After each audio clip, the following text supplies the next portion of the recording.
I'm pleased to introduce Ruth Franklin, and then I'll introduce Ray Muhlstock. Ruth Franklin, acclaimed biographer, is the author of The Many Lives of Anne Frank, published January 2025. This is one of her very first events for that book. The book explores the transformation of Anne Frank, 1929 through 1945, from ordinary teenager to cultural icon, shedding new light on the young woman whose diary, translated into more than 70 languages, is the most widely read work of literature to arise from the Holocaust. Franklin received the National Book Critics Circle Award for Shirley Jackson, A Rather Haunted Life, a feminist reappraisal of a tortured genius of American Gothic, said The Guardian. We've been collaborating with Ray Muhlstock for many years at this point, principally on the WCI Film Festival, which she built from scratch starting in 2016. We're pleased and grateful that she now teaches an honors college edition of the Writing and Critical Inquiry program that follows our series, and we love having her students join our conversation. Dr. Muhlstock is a lecturer in the Writing and Critical Inquiry program. Her research interests include contemporary fiction, experimental fiction, narrative film theory, and classical literature. We always admire her energy and her passionate commitment to teaching her students. Please welcome Ruth Franklin and Ray Muhlstock. Okay. Hello, everyone. It's nice to see such a large crowd. And Ruth, thank you so much for being here and for this wonderful book. Oh, it's my pleasure to be here. Okay, this is kind of loud. Is this good? Can people hear me? All right. And this is good? Okay. So before we get into talking about your relationship with, and Anne Frank, Anna, all acceptable, right? So however you would like to say her name.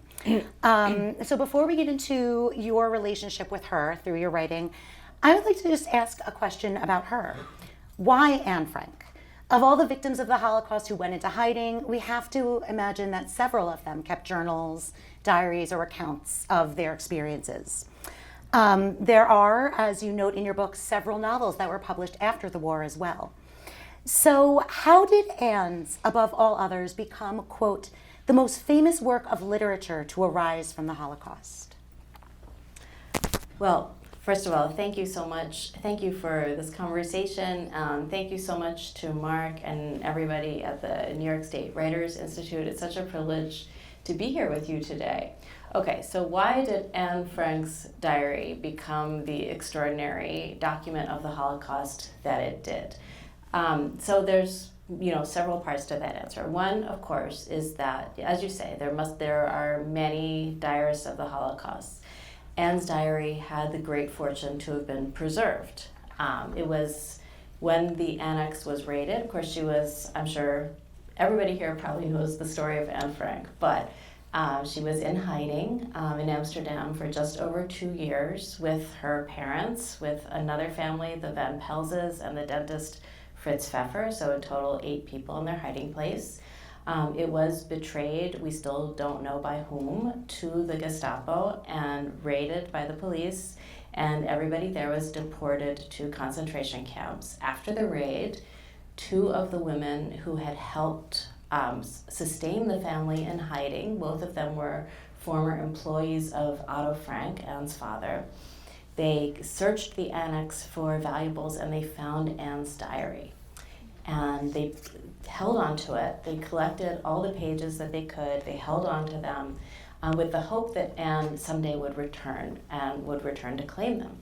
When it became known for sure that Anne's death was confirmed, one of these women gave the pages to Otto with the words, "This is your daughter Anne's legacy to you." Now, of course, it wasn't just her legacy to him, but as we know, to the whole world. So, my short answer is that Anne's diary was lucky to be preserved, was itself an extraordinary document. And I'm sure we can get into all the ways in which it is such an extraordinary document. But if there's one thing that I would love for every single person in this room to leave here knowing that they may not have already known about Anne Frank, it is that she edited and revised her diary on purpose with the hope that it would become known as a testimony of the Holocaust. So unlike, the other theoretical diarists who you mentioned who may have kept a diary in the Warsaw Ghetto or, in Lodz or wherever, any other arena of the Holocaust, and kept a diary, but she revised it and rewrote it with this specific purpose in mind. And I think that is the reason, in fact, that her diary has become known and famous the way that it has been, is because in some way it's not really a diary the way we think of as diaries, but it's more properly thought of as a memoir written in diary form, written and constructed on purpose with that testimonial intent. So sort of a combination of luck, skill, and foresight. That's a great way to put it. She seems wise beyond her years. As we say in academia, there's been a lot of ink spilled over Anne Frank's diary. What attracted you to this subject matter for an extended study? There has been a lot of ink spilled, and in fact, when I interviewed a historian of the Holocaust in the Netherlands early on in this process, he kind of told me point blank that this was a crowded field. Of course, I found that as demoralizing as I imagine he probably intended it to be. But the most compelling reason that I felt attracted to Anne as a subject, I mean, first of all, because she is so totemic in our imagination. She is such a touchstone, not just for Jewish women, not just for girls. So many people read her diary and identify with it. And in fact, in the book, I have some, I believe, fascinating stories of different people from all over the world, including an Eritrean refugee, a young man who discovers her diary in an Ethiopian refugee camp and translates it into his native language, his native tribal language, so that other Eritreans can be inspired by it. The readers, Anne's readers, are, couldn't be more numerous or diverse. That said, I think, she does kind of loom large in the imagination of girls and women, especially American Jewish girls, just about all of whom grow up reading Anne Frank's diary, myself, of course, included. I read the diary as a young child. I was fortunate to be able to visit the annex and have, that mental image of Anne's hiding place. And so the diary was always a touchstone for me. Over the years, I started to notice news reports of, people would say that missing pages from the diary were discovered in different contexts. The stories about the revised editions were just starting to come out. And I got interested in this idea that, that the diary, as I said, wasn't, entirely a diary, but was this other kind of a document. At the same time, even as the decades go on, I can see that Anne Frank becomes more and more of a symbol. Her iconicity just grows and grows. Her face is on billboards. People compare it to Joan of Arc, to the Mona Lisa. She becomes a symbol that in many ways is, something completely removed from her historical reality, from who she really was as a human being. And I guess what I wanted to do in this book was to kind of try to put those two pieces together, to look at her, because I find it kind of amazing that the knowledge that her diary existed in these multiple versions and that she revised it herself, this has been public knowledge for almost 40 years. And yet it has not penetrated the conversation about Anne Frank at all. And this image of her, I think, as sort of this accidental writer of the Holocaust continues to persist. And so I was interested in why her myth has been so enduring, and just what that means, what it means to so many people. Yeah, I'm so glad you brought up the story of the Ethiopian refugee. I loved that story. And there are several such stories in the book. There's actually a small remark in the introduction. It's almost a throwaway. It isn't actually in the audiobook version, about Anne as a sort of Japanese Aunt Flo. Yeah, I'm not surprised that was actually left out of the audiobook. Actually, that's not true. I was a little surprised. But Anne acts as a Japanese correlative to Aunt Flo. If you know, you know. I've seen some blank looks, so maybe we should explain what Ladies, that is. anyone want to explain? So this really stuck out to me, not just because it's a sort of twisted humor, if you're into the macabre, but because it also reveals something about global history, especially through publication and censorship, about how our understanding of the world and the ways in which we form knowledge about ourselves and about other people, it's contingent on what we are allowed to see and hear, and it changes based on where and when you are. But it also shows that there are deep and sometimes unexpected connections to be made through art, especially maybe through literature, maybe through the psychology of the narrator and the characters.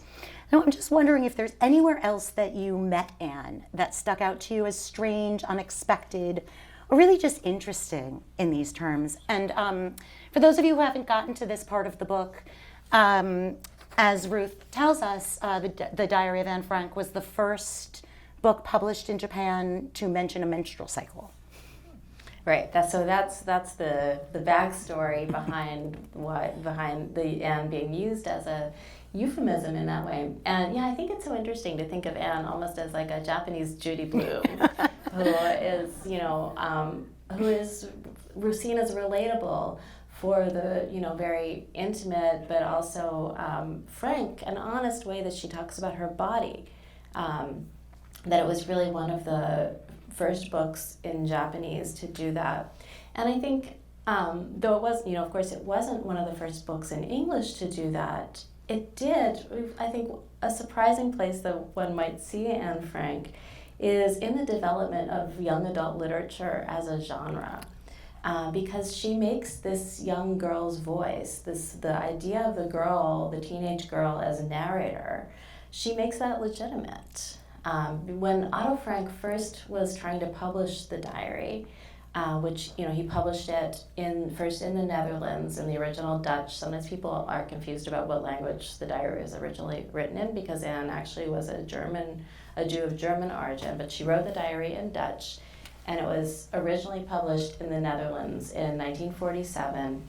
In a very small edition, and the people around him, his friends, editors he showed it to, were really puzzled by the idea that he thought anybody would want to read a private diary. People literally said to him, "Who's going to read that?" The answer is, I guess, I don't know, 100 million people all around the world over the last 80 years are going to read this. And I think the fact that people didn't see the diary of a young woman, as worthy of publication, of her that voice as worthy of being listened to, that moment ended with Anne Frank. And after that we see, I think it's not a stretch to hear her voice in, young adult narrators, even like Holden Caulfield, right? The first person, sort of idiosyncratic, off-the-wall narrator of Catcher in the Rye. Or as inspirational for, to think about how many young adult novels are written in the form of diaries. And so I think we can potentially see her as the inaugurator of that whole genre and way of talking about girls' lives as if they matter, which obviously they do. Yeah, I imagine her as a predecessor as well to a Katniss Everdeen or a Percy Jackson. That sort of first-person narration that's incredibly self-reflective or reflective, able to understand themselves in a very particular way that maybe wasn't around in young adult literature or YA literature before. Yeah, that wasn't even a term really until the 60s. Yeah. Well, I'm so grateful that you did take her up as a subject, because this is really different from most biographies, not just of Anne Frank, but most biographies that I have read, given it's not my my genre. But as a literary critic, I greatly appreciate the attention that you pay both to Anne as the girl and Anne as the author, right? And Anne is the human, right? Because a lot of this does sort of extend beyond the body, even though she was talking about the body. We see this incredible weaving of voices. Anne's voice from her diary and from things that others have reported she has said.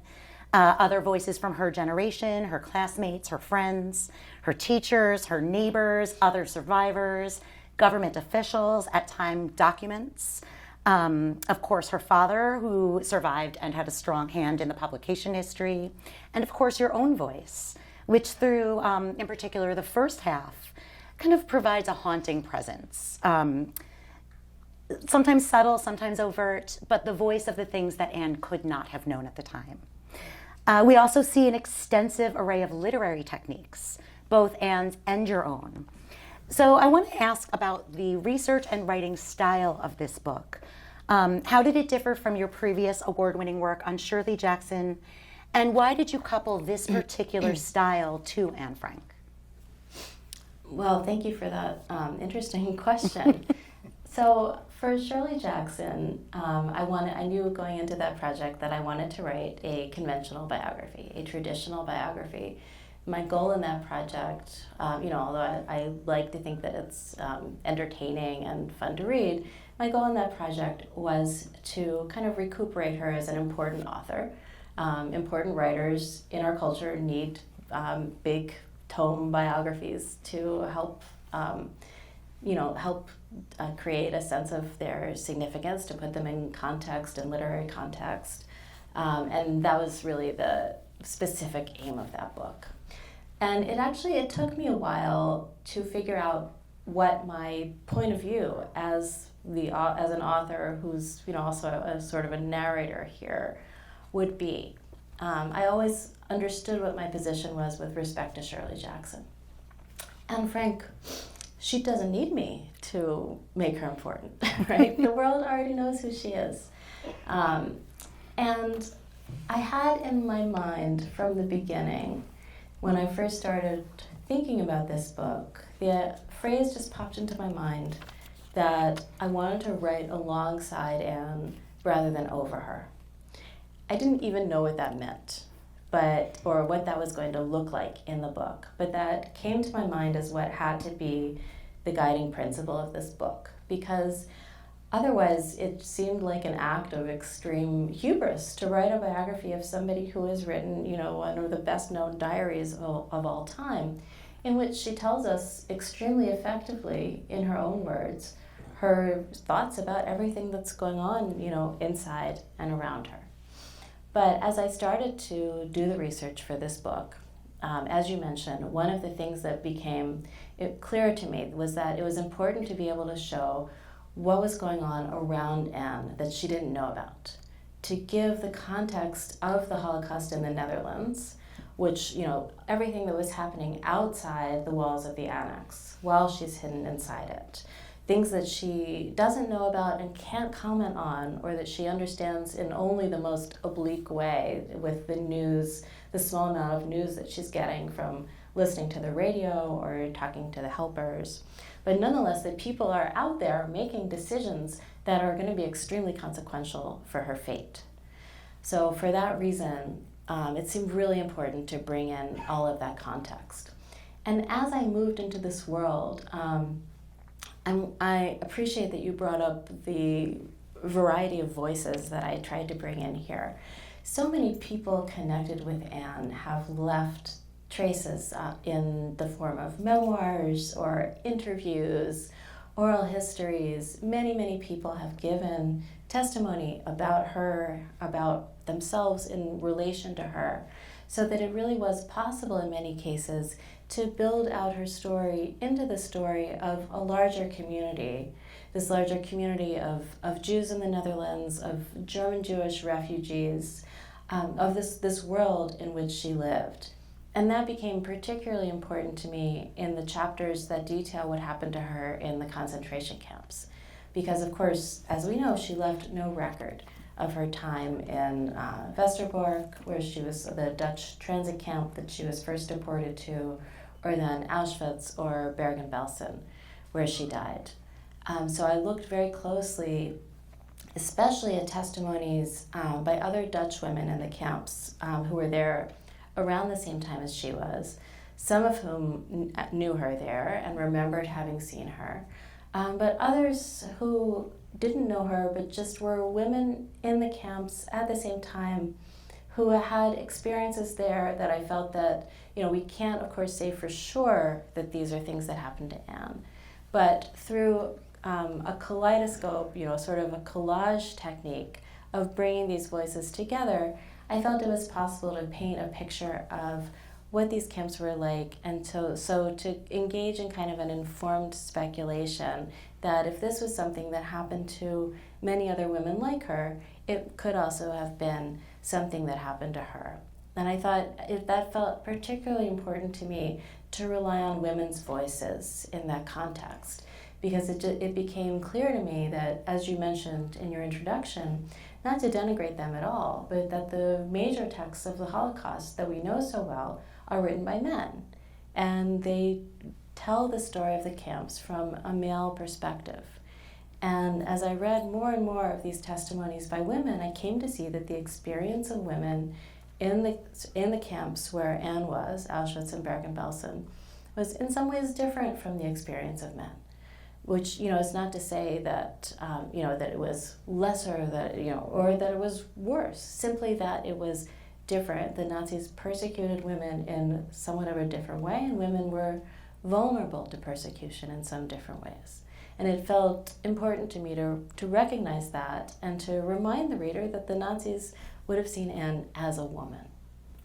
This is actually one of the places that I found your approach and perspective so fresh and so new, even for a figure that's been written about so consistently and in so many different ways. We'll get to the adaptations in just a moment.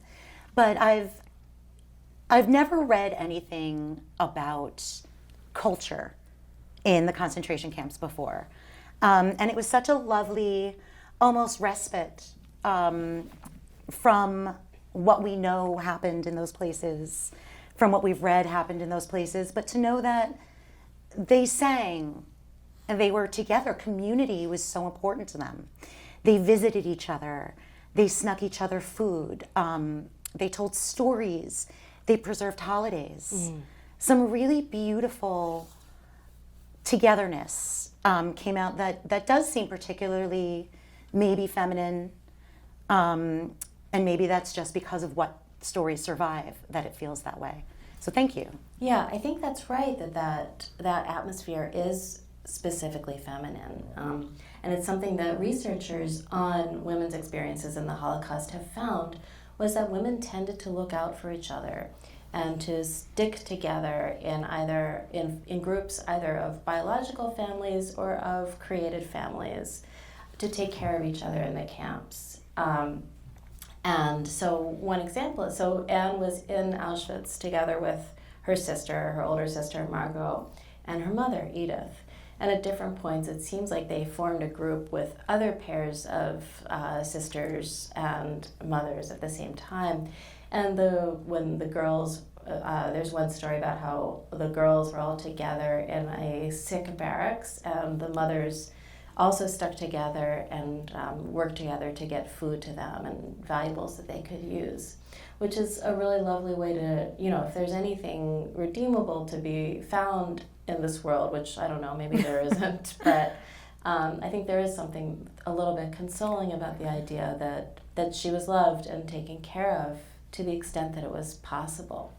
There's a beautiful analogy that one of the women whose testimonies I draw upon used, which is that she describes the women in the groups as like a fabric, and saying that it was important that none of them be a dropped stitch, which I thought was such a lovely metaphor, and so so tangible and also poignant. Yeah, it's some surprisingly beautiful things came out of that. So I wanted to mention these adaptations of the diary and different ways of using Anne's iconography. I personally loved the Philip Roth book. The ghostwriter. Yes, ghostwriter, where he imagines had Anne survived. And we have several books and maybe films that do the same thing. There's this sense of you not wanting to write over her, to write alongside her. But we've seen in a lot of these adaptations people writing over Anne. One of the biggest debates being the erasure of her Jewish identity.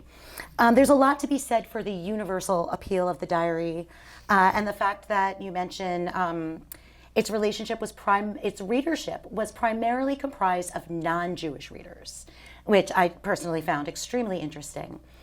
It was important to Otto to make it not a, quote, Jewish book, which I assume means accessible to non-Jewish readers as well. But how important is Anne's Jewish identity? What do we do with this idea of universal appeal? On the one hand, it's wonderful. On the other hand, does it do some form of cultural or ethnic damage? I think this is the very trickiest question that arises from the book and the source of the greatest tensions around it. And in some ways, for me, it comes back to that line of Otto's that you quoted. He said he did not want it to be a Jewish book. It should be a book for everyone. But at the same time, he said, it needs to be a Jewish book so that it works against anti-Semitism. So how can the diary be everything at once to all kinds of different people? Of course, there are times when it has failed to pull off that miracle. And you mentioned the adaptations, which especially the first Broadway adaptation has been the subject of a lot of controversy in recent years for seeming to erase some markers of her Jewish identity, or at least to present them in a less authentic way. There's one particular moment that critics seize on in that adaptation where there's a passage in the diary in which Anne laments the history of anti-Semitism, how the Jews have been persecuted throughout the ages. She says, people have always hated the Jews, why us, basically, I'm paraphrasing. And in the play, that line gets turned into a passage where she says, different peoples have always been subject to persecution, sometimes one people, sometime another. And there isn't anything about anti-Semitism specifically.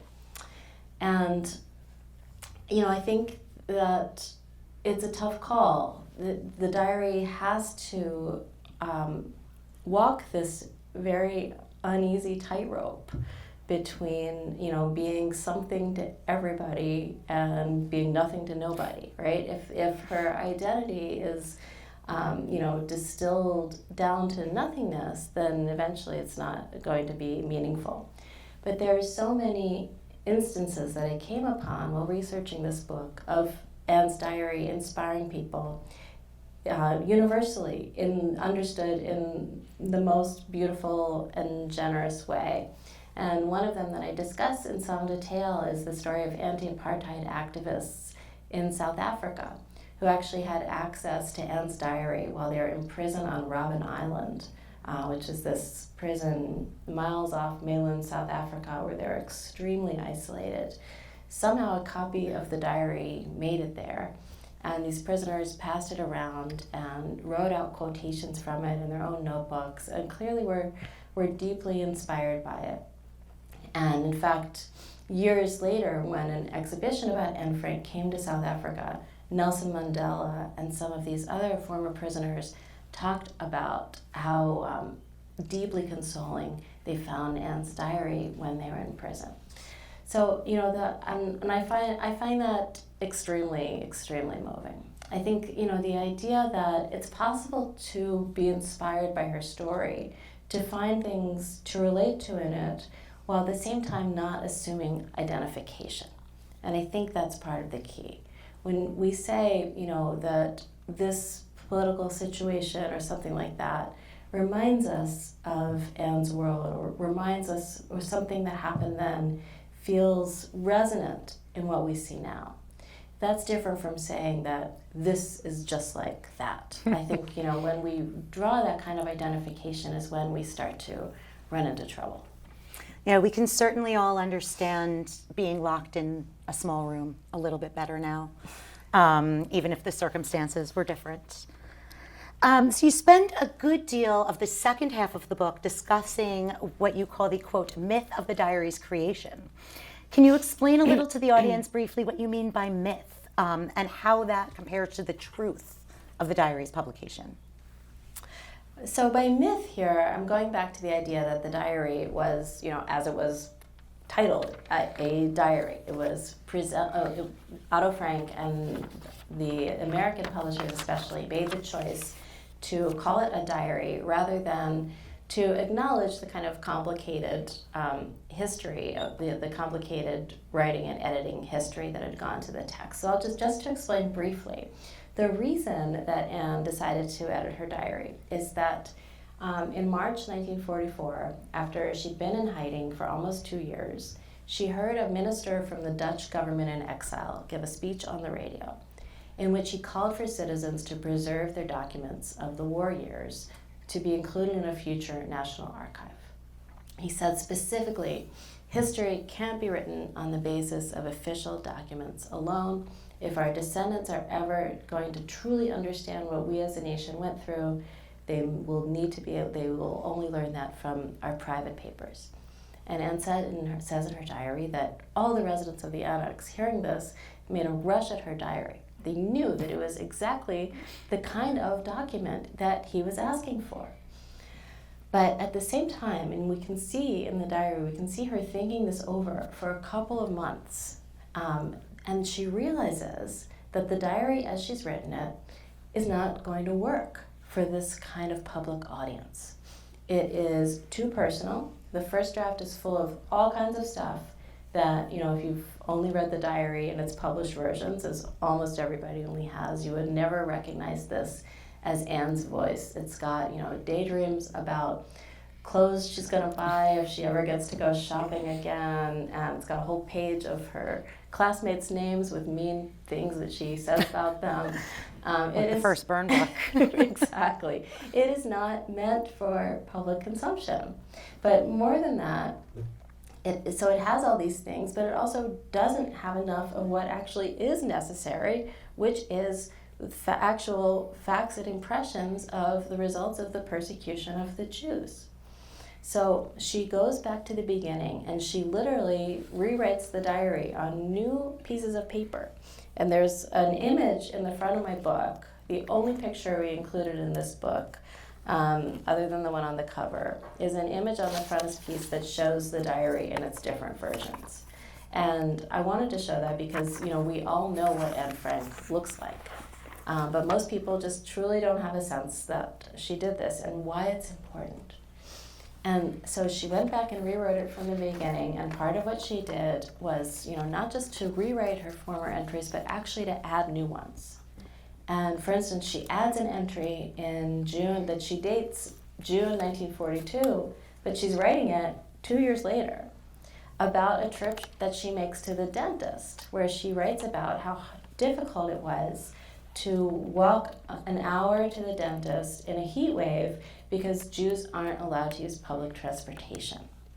And so, we don't know if she actually went to the dentist then, if she could have gone to the dentist and not written about it in the first version of her diary. Maybe then she didn't see that it was important. Maybe she just didn't have the energy to write about it. Who knows? But her future self, going back over the diary, realizes people need to be told exactly what this persecution consisted of and how it affected us in our daily lives. So we've got, Jews aren't allowed to use public transportation. Jews aren't allowed to go to the movies. So when her parents throw her a 13th birthday party, they have to rent a movie projector to show a movie to her friends.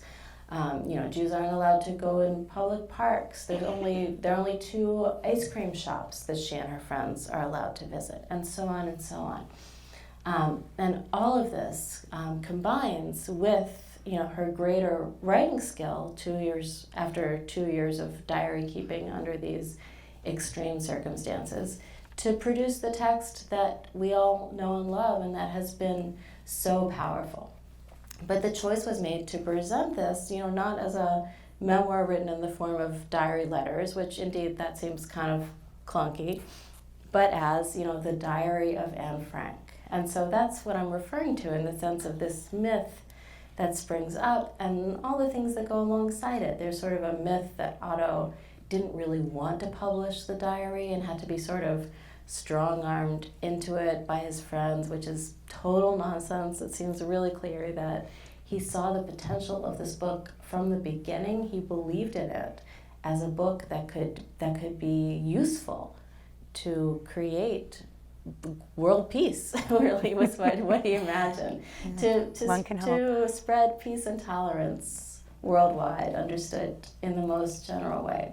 He did want to publish it, and I think, but in order to keep the myth that it's a diary, then we have to assume that it's a document that's not intended to be published, when in fact Anne always hoped that this version of it, at least, would see the light of day. To be fair, the diary entries I kept at 13 are unreadable as well. Right. I mean, who can blame her for rewriting them all? I mean, we have to remember that she was an average age of 14 when she was writing this, and showed immense skill and foresight and maturity well beyond her age. If anyone remembers being 14, it's not always as pretty as she made it. No, indeed it's not. And I think just to say one more thing about her changes to the diary, the biggest change that she made and that her father undid, the biggest change she made was that she took her romance with Peter out of her version of the diary. I'm sure anybody here who's read the diary remembers that she had this romance with Peter Van Pels, the son of the other family who was in hiding with her, and that it occupies so much of her thoughts in 1944, starting from the beginning of 1944. She's writing about Peter in her diary basically every day.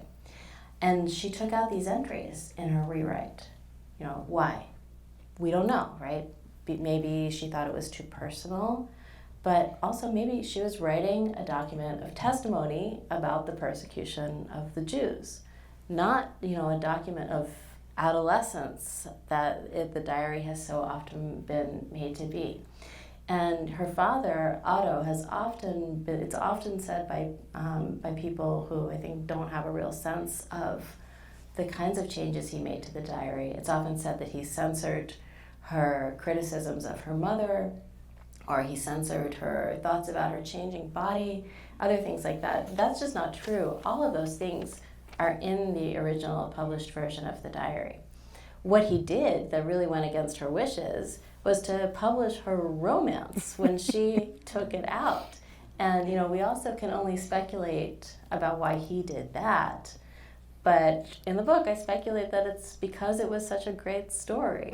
And it makes her so relatable as, not just a Jew who's the subject of persecution, but a teenage girl like so many other teenage girls. It really does show that even in extreme situations, life happens. Yeah.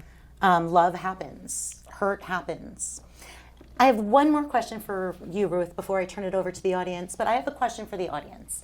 This is mostly out of curiosity, but maybe with a point. How many of you have read or seen or heard some version of Anne Frank's diary, a film version, read the book, graphic novel? Oh, that is a lovely thing to see. Okay, has anybody here not read Anne Frank's diary? Okay, a few brave people are willing to raise their hands. But it's kind of lovely to see the majority, the vast majority. That makes me feel very seen as a Jewish woman, I think. I mean, this might be a self-selected group. It might be. Well, I know I assigned it to my students, so that was also kind of a planted question. So my last question to you, before turning it over to the audience, I might say this is one of the scariest books I've ever read, even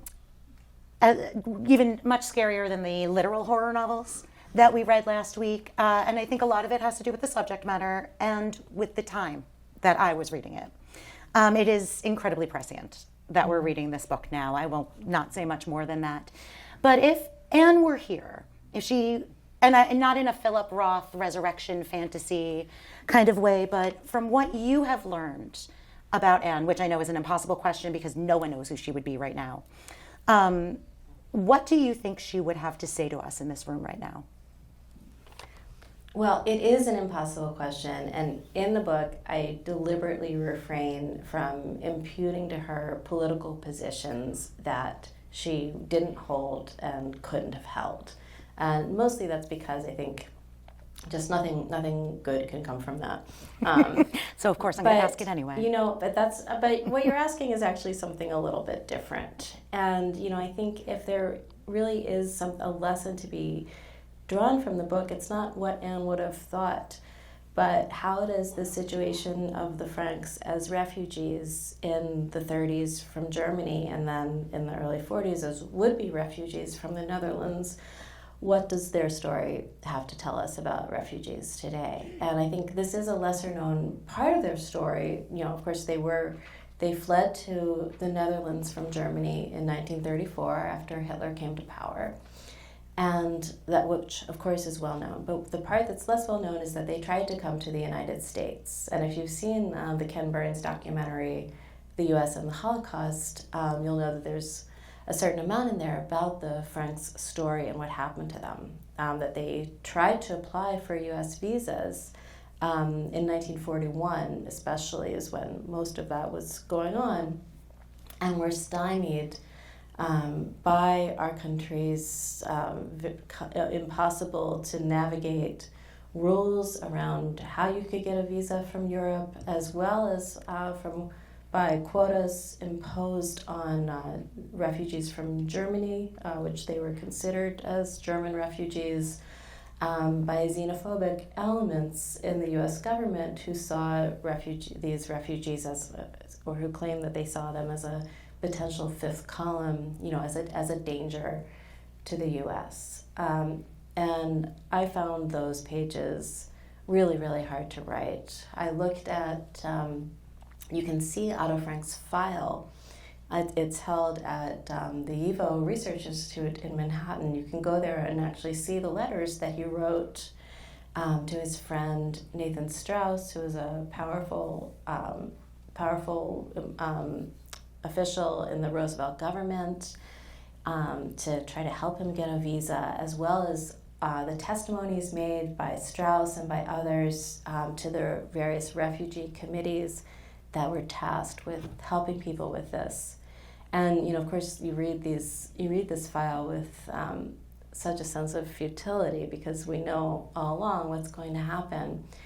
But you know, there's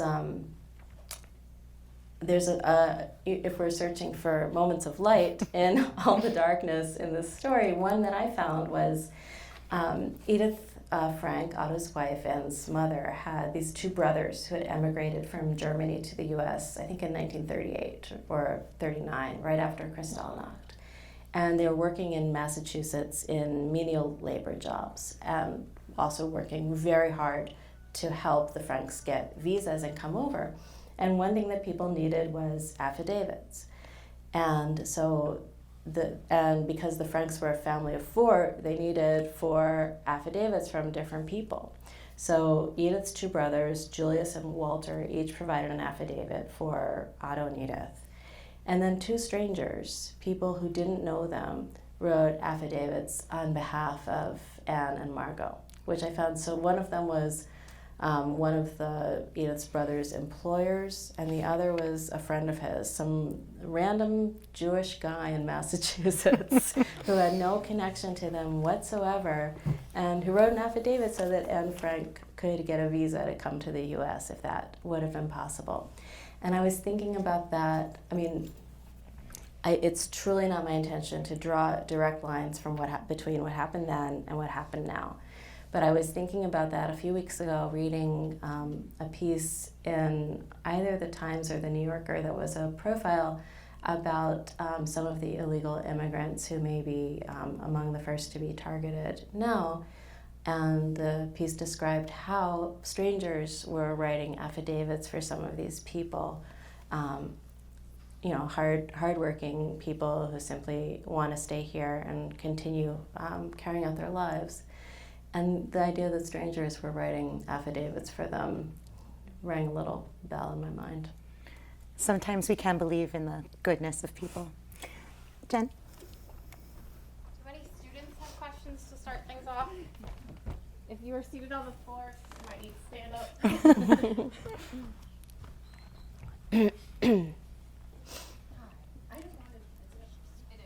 Hi. I just wanted to know what resonated you the most when you were doing your research.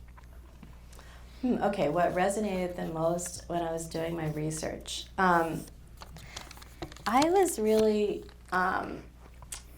it's hard to know how to answer that question in a way that doesn't sound super dry and academic because research can be very, very kind of in the weeds.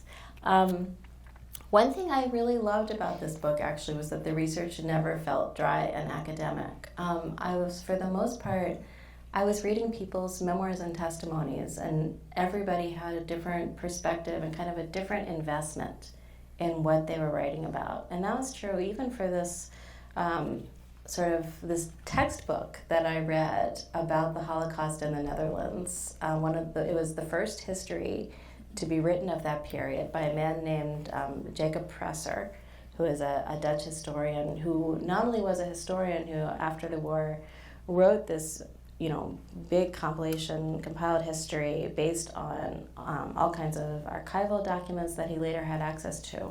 But he actually was a Jew who experienced the war himself and suffered the deportation and murder of his own wife.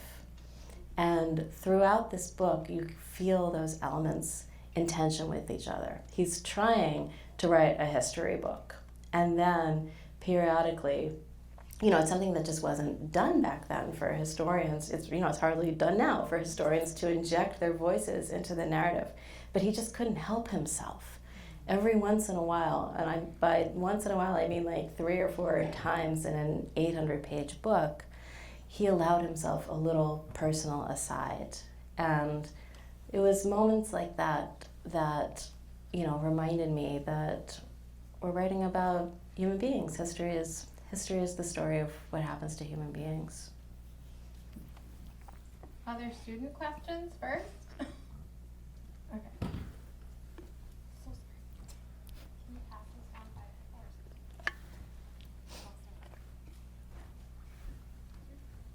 Hi, so my question is, how do you think Anne Frank would have influenced literature and history discourse if she would have survived? What an interesting question. Well, my standard response is we have no idea. I feel that it's generally irresponsible to speculate. But that said, I think, Anne really wanted to become a writer. And the book that I keenly feel the absence of is that I personally imagine that if she had survived the camps and returned to Amsterdam, that the book she would have written might not have been this memoir revision of her diary, but that she might have written a testimony of Auschwitz or Bergen-Belsen. And that if she had, that would be a book that we now read alongside Night, or Night by Elie Wiesel or Primo Levi's Survival in Auschwitz. And the difference is that we would have that perspective from a woman's point of view. And that's the book that I imagine Anne Frank might have written if she had survived.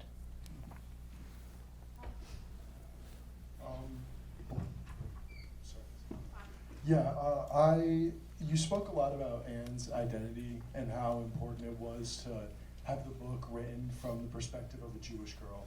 And I was wondering, throughout your process of researching this book and writing this book, how much, what would you say was something that you saw yourself the most in while writing the book, or resonated the most with on a personal level? What an interesting question. I want to say, that this isn't a personal book. I'm writing about Anne Frank, but of course I'm a Jewish woman writing about Anne Frank. So there you have it. As you were saying that, I started thinking about a passage in the diary that for me kind of crystallizes what Anne means with that. And it's the passage in which actually she's describing hearing this Dutch minister speak on the radio.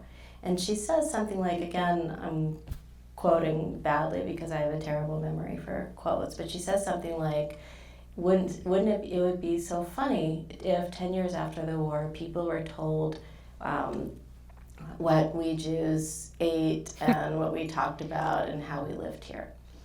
And when she goes back just a couple months later and revises this passage, she makes this little change that's so important. Instead of saying, it would be funny if people were told, she writes, wouldn't it be funny if we Jews were to tell what we ate and how we lived here? And I think that change is really important because she was realizing that the story of what happened to the Jews of the Netherlands and elsewhere had to be told in their own words. That it wasn't a story that could be told by other people. And, I'm a Jewish biographer writing this book for a series called Jewish Lives. And someone else at a previous event that I did pointed out that I guess I'm the first Jewish biographer of Anne Frank. How is that possible? I don't know. But, so maybe I'm more attuned to the sense of her as a particularly Jewish chronicler heeding that imperative. And, perhaps that's also an imperative that drives me. It seems important that, we Jews are to tell this story of what happened in the Holocaust. That makes me think of the playwright the Gentile male playwright who said that he understands. Maybe he was Jewish. You mean Meyer Levin? Yeah, right, well, definitely Jewish. He's Jewish. But yeah, he's this man who man says he who says, understands Anne Frank. only I can tell Anne Frank's story. I'm really shocked by that information that you're the first. Interesting. Hi there. Hi. I just want to say thank you again for coming and speaking here. One question that I had is, there's several states that have banned Anne Frank's diary, in part because of the many personal things that she shares, including, for example, having an intimate experience with one of her friends. But I'm curious, from your perspective, what impact do bans like that have? People not hearing from her directly. What message does that send, and what do you think the broader impact of banning books like this could be? Thank you. Yeah, that's a really interesting and important question. So the story here is that the diary, but especially the graphic adaptation of it, has been the target of right-wing groups like quote-unquote Moms for Liberty and other groups like that, especially in Texas and Florida, who have sought to pull it from classrooms and school libraries because of a panel in the graphic adaptation where Anne is remembering having gone on a sleepover with her best friend, and one asking the other girl if they could touch each other's breasts, and her friend says no. And in the entry after that, Anne says, I go into ecstasies when I see the female body. And so this passage has been seized upon by these groups as what they call LGBTQ content. And, indeed, in the graphic adaptation, there's a panel that depicts her with her friend, although it doesn't show any, body parts or anything like that. And then when she's talking about how she loves the female body, it depicts her walking in a garden of classical statues. And if you look at the passage in the context of the diary, she is actually looking in an art history book and talking about the beauty of the female form. So I think, I devote a whole section of the book to this question of, was Anne Frank bisexual? And what does this mean? And my answer, as with just about everything else, was we don't know. There's not enough evidence one way or another. Many kids, that this, an interest in, other girls' bodies can be a sign of, sexual interest, or it can just be curiosity and something that many girls who will grow up to be heterosexual do. We don't know. But the problem is that this is not something that's new in the graphic adaptation. This passage about the sleepover and her love of the female form has been in every version of the diary published in this country. It was taken out of the Dutch version for complicated reasons, but Otto Frank insisted that the Dutch publisher was apparently very conservative and somewhat religious, and censored some of the stuff about her body. And Otto Frank, when it was published in English, saw an opportunity to put all that stuff back in. So it's quite disingenuous when people from these groups say, we're not censoring Anne Frank, we're just censoring this new graphic adaptation that has new information that isn't in the original diary. They just haven't done their homework. Now, I think the question of, what does it mean when books are banned? I think it's basically bad. Books, it's bad for all kinds of reasons, but it's bad for the book. Because, sure, they get a lot of media attention when this is going on, but the net result is that kids aren't going to be able to read the book because of this. And, I see it as anti-Semitic to target the diary in this way, and I also see it as anti-gay. And I think it's a tragedy that these groups are foisting their agenda on kids in this country. All right, we're going to take one or two more questions. They come from non-students. Keep in mind, we already broke fire code in this room, so when you do have to exit the room, please be careful. How Take like two how more. consoling. And then I you wonder can if a also book's ask ever been questions in the banned sign from line men afterwards. measuring. Right? Wait, tell me Okay, after. The explanation of the 1995 version of the diary was that it added back personal material that Otto Frank had deleted, such as the information about her negative feelings about her mother. Are you saying that that's not so? So the 1995 version, which is published as the definitive version, it's about a third again as long as the originally published version in this country. And it adds back, it adds a lot of the material that is in Anne's rough draft with, it adds some of it anyway.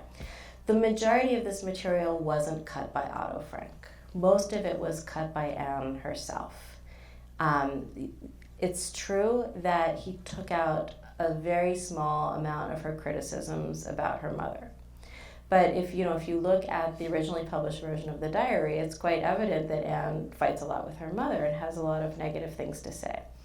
Why he did this is a whole other story, but I think, it makes a lot of sense that he would have imagined that an Anne who had survived and was then living to publish the diary might well have thought differently about saying these kinds of things about her mother, about Mrs. Van Pels, also whom she's very critical of, after she had been in the camps with both of these women. I think that adds another complication. But there's a lot of inaccuracy in the descriptions of exactly what went into which edition of the diary, and it's never mentioned that that in addition to cutting, Otto Frank also added things. There was also a reference somewhere to some pages that Anne had glued together and that these pages had never been read. Is that? That's right. There are these pages. Apparently they contain dirty jokes and stuff like that she copied out of a book or something.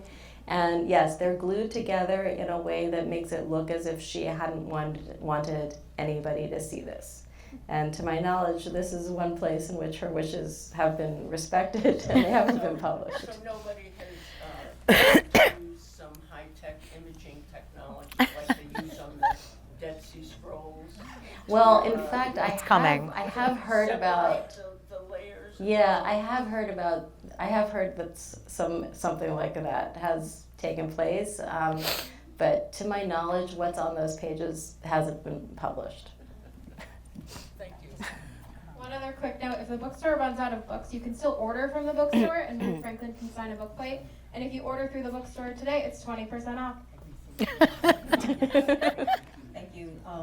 This was so interesting. My only comment is, I suspect, aside from the students being advised to be here, this room is full because partly of what's happening today.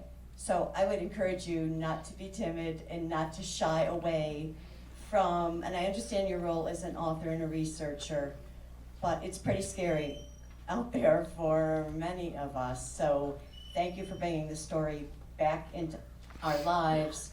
And I'm not saying to extrapolate from it, but I think it's okay to put it in context. These are desperate times.